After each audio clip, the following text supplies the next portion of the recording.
बिस्मिल्लाहिर्रहमानिर्रहीम। अस्सलाम वालेकुम दोस्तों, मैं थोड़ा मेज़बान आसफ अली खिची।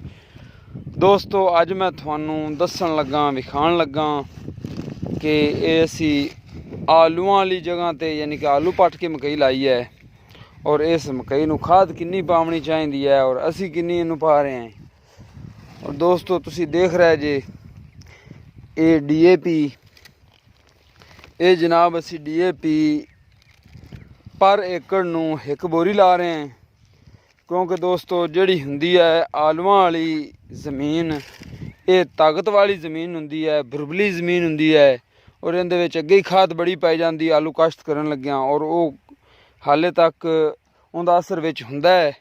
इस वास्ते अगर कोई किसान ना पहुँचे तो वो इनू ना भी लावे तो खैर है, लेकिन असी फिर भी इनू एक बोरी DAP दे रहे हैं कि फिर भी कोई कमी कुताही ना रह जाए। और दोस्तों तुसी अगर किसी भाई ने आलूआं उत्ते लाया तो अगर उनकी नहीं पहुँच हैगी तो वो नहीं भी डाल सकता, ठीक बेहतरीन मक्की होवेगी। अगर तुसी डाल दो तो फायदा है।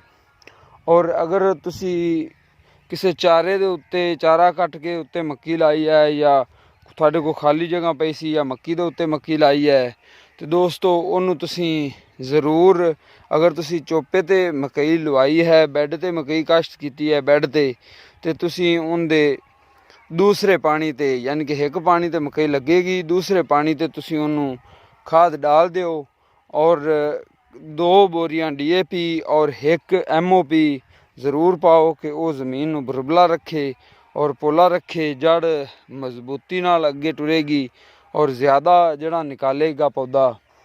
तो जिमें पौधे दी जड़ा फैलन गया उवें ही पौधा बेहतरीन कामयाब और ग्रो करता आवेगा।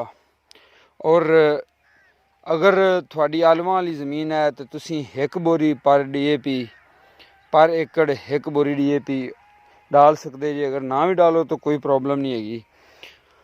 और दूसरी मकई नूं मैं थानू जिवें कि दस दिता है कि उन्होंने ज़्यादा खाद पानी चाहिए, क्योंकि उन्होंने खुराक की ज़्यादा ज़रूरत होंदी, उहदे विच अगे कोई असर खाद का नहीं हुंदा, इहदे विच अगे असर है खाद का।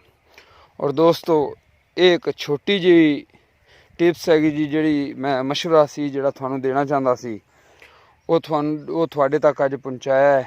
और दोस्तों इस वीडियो के नाल ही मैनू दो इजाज़त, अगर मेरी वीडियो थानू पसंद आई होवे थोड़ी जी भी तो वीडियो नू लाइक करना, शेयर करना तो कमेंट सैक्शन में आदि राय का इजहार ज़रूर करना। Thank you so much. अगली वीडियो ना फिर मिलांगे। सारे दोस्तों सलाम। अल्लाह निगहबान, रब राखा।